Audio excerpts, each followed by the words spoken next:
Cyest Workforce Planning offers labor demand forecasting and labor planning using drag-and-drop modeling that is intuitive and simple to use.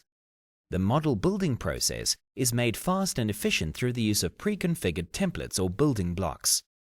These building blocks, at minimum, contain all the model logic, relations, and relevant formulas for the model, thus allowing the user to focus their time on the physical building process and entering of data.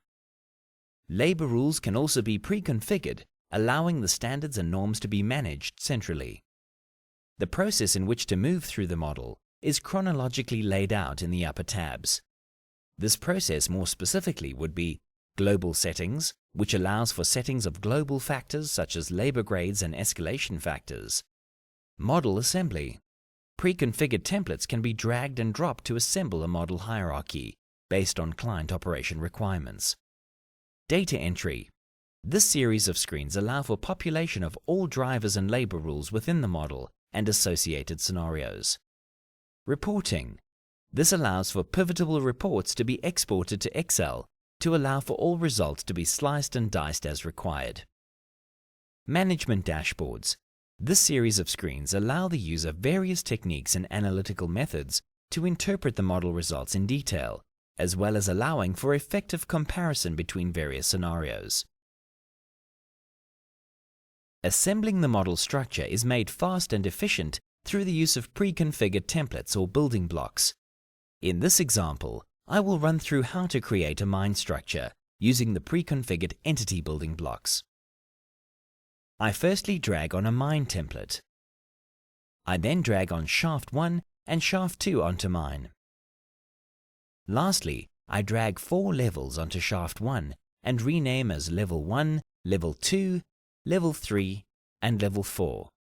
This is repeated for shaft 2. As we can see from the right of the screen, contained within the entity building blocks will be all the relevant activities associated with that particular work area. Each activity will contain the defined labor elements relevant to that particular activity.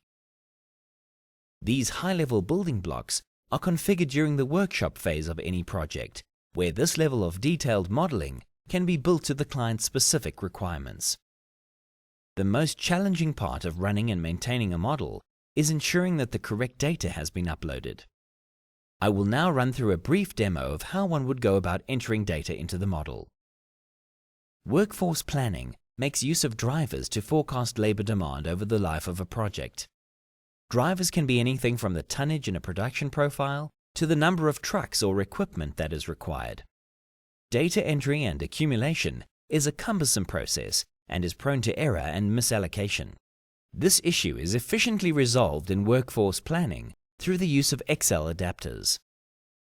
By clicking on the Create Data template, a full driver template report is exported into Excel. This template can then be populated or linked to exported reports from a mine planning system or the Cyest Mine Scenario Planner, and then re-imported back into the model.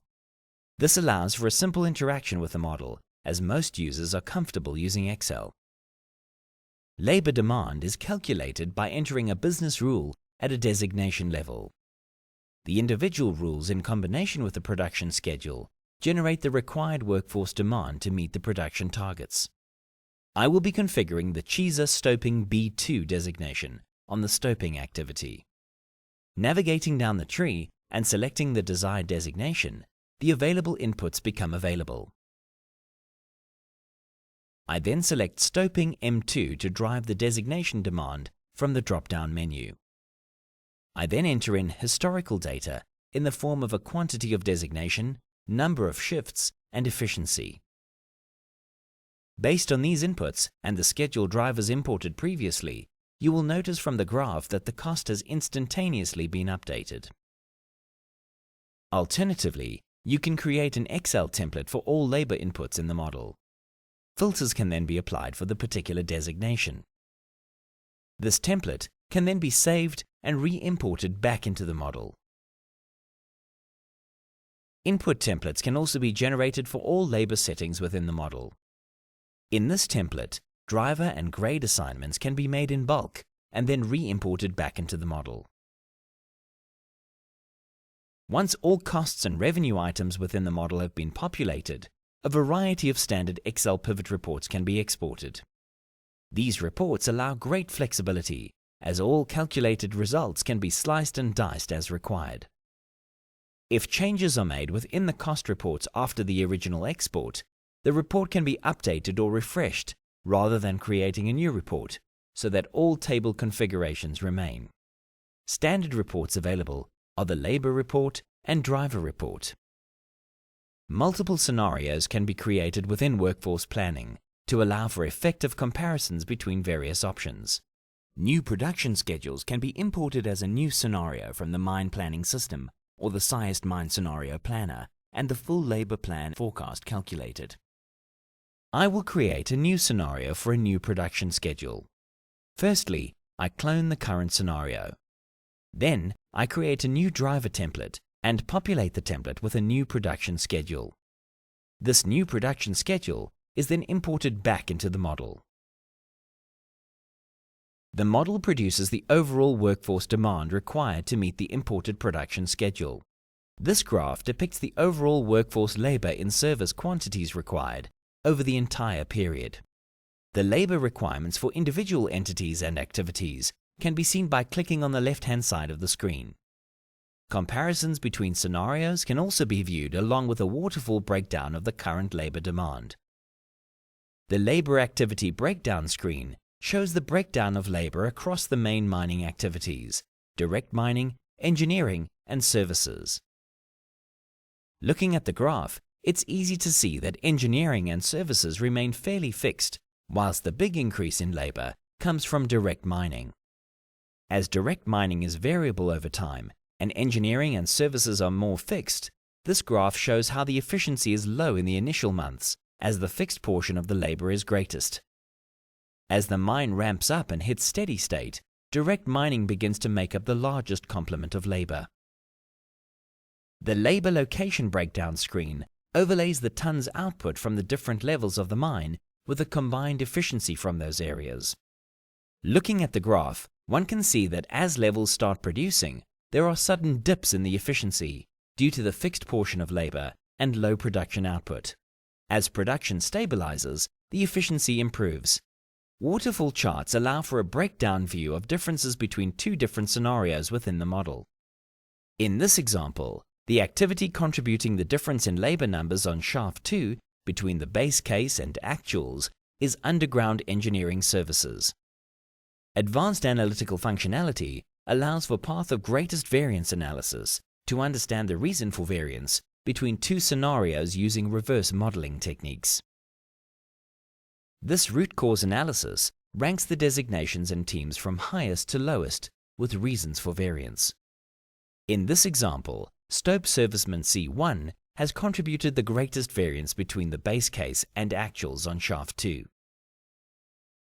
A forecasted labor demand does not necessarily mean that there is an infinite supply of labor ready and waiting to meet the demand. Once you are happy with your workforce demand requirements, it is now necessary to test whether there is in fact the supply of labor available. This scenario depicts the typical situation which results in a future excess demand for labor. The black line represents the labor demand for Cyest stoping designation across the whole model as previously calculated. If we assume current labor supply to be static, this is represented by the flat bar graph. If labor demand increases over time as depicted by the black line, labor demand will exceed the labor available to do the work. By taking into account the attrition of labor such as natural attrition at 1%, promotion at 1%, and death and disability at 1%, you will see that this gap in labor demand deteriorates even further. With a forward-looking recruitment drive, it's possible to have talent in place to meet the future demand. One could promote from within the organization. There are hypothetically 8 Cyest stopers available to be promoted. Additionally, sourcing labor from the market is required to reduce the gap. There are hypothetically 22 Cyest stopers available to hire at any one point in time. One doesn't always need to hire everyone that is available. During ramp of the mine, you might need to hire everyone you can, but during steady state, you only need to hire a fraction of the people, mainly to offset the attrition.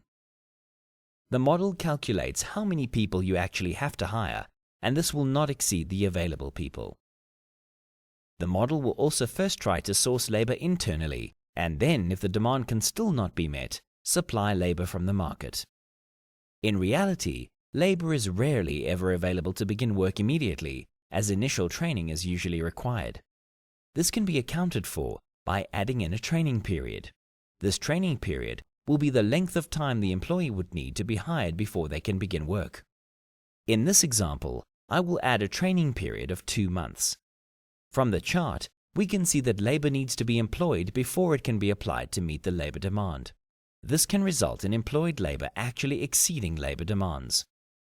Once the labor supply has been modeled to meet the demand requirements, a full labor supply report can be exported.